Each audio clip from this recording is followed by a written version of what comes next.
នេះគ្រាន់តែឃើញគ្រឿងផ្សំហ្នឹងណាអ្នកអរគ្នាដឹងថាស្លអីអត់នេះ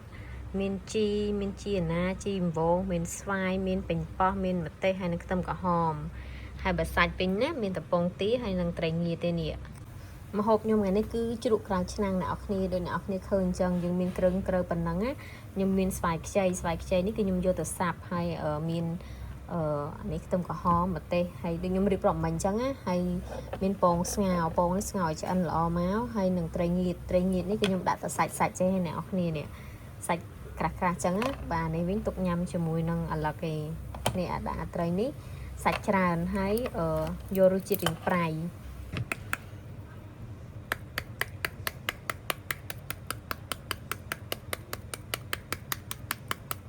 រំងាយនឹកឃើញធ្វើ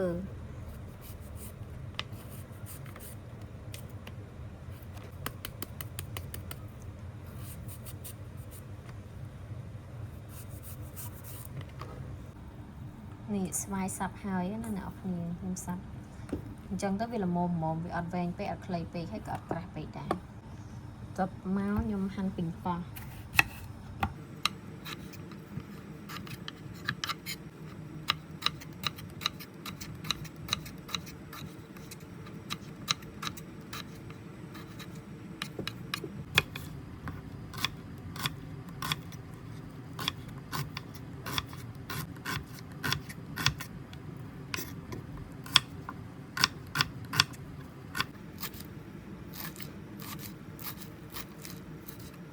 បង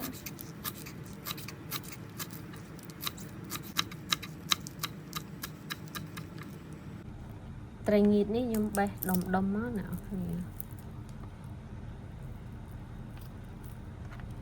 ញ៉ាំខ្លួនឯងចេះដាក់ដុំរៀងធំបន្តិចមក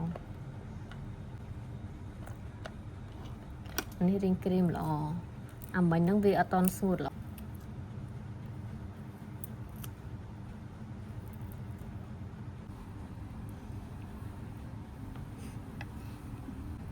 ពងនេះខ្ញុំពុះជា4ហ្នឹងណាញ៉ាញ់ដោយសារទឹកវាខាប់បែកក្រហមនេះធ្វើនេះគ្រឿងផ្សំយើងគឺមានតែប៉ុណ្្នឹងឯងអ្នកនរគ្នាប៉ុណ្ណឹងងាយស្រួលហើយថែមតែអំបិលស្ករប៊ីចេងទឹកក្តៅទៀតមកម៉ូមិនតោះទៅធ្វើមកចាប់ផ្ដើមលាយឯអ្នកនរគ្នាដំបូងគឺយើងដាក់ស្វាយដាក់ចូលទាំងអស់តែខ្ញុំដាក់ស្វាយខាងក្រោមអញ្ចឹងទៅពេលយើងចាក់ទឹកក្តៅចូលទៅវាជុំល្អស្វាយដាក់ប៉ានេះសិនបានតែដាក់ទាំងអស់ហេទុកមកខ្ញុំដាក់ពេញប៉ោះអូយធ្វើឡើងមួយចានគ្រងមកនេះប៉ោះ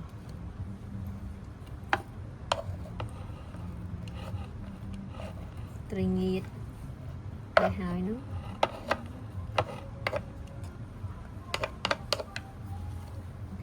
តបមកពង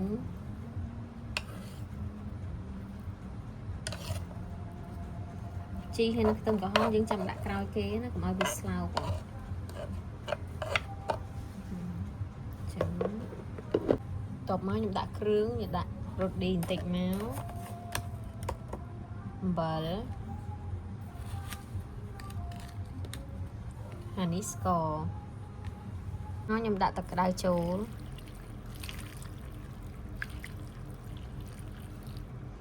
លីដំបូងអញ្ចឹងយើងដាក់ទឹកក្តៅសិនណាអ្នកនរគ្នាឲ្យវាចូលជាតិពេលវាចូលជាតិហើយគេដាក់ទឹកកកទៀតហ៎អាហ្នឹងឃើញគេធ្វើណាតែខ្លួនឯងដែរបានសាក់ដាក់ទឹកកកអីហើយយើងជ្រាវមកអូបែកពងអស់ហើយ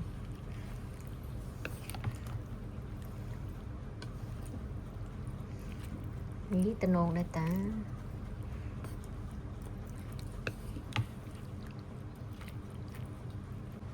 រួចមកយើងដាក់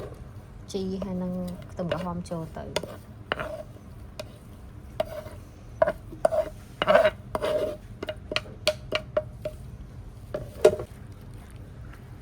អូឡើងចង់ហៀចានហ្មងធ្វើមួយចានគ្រងធំហ្មង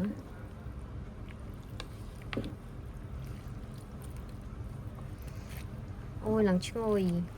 សុំភ្លក់តិចសិនរៀងស្ទើរទឹក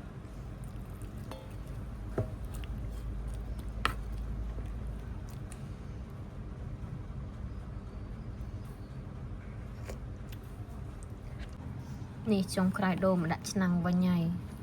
ដោយសារដាក់អស់អូយខានញ៉ាំយូរពេលញ៉ាំទៅឡើងឆ្ងាញ់ហ្មងច្រេះមាត់ល្អទៀតណា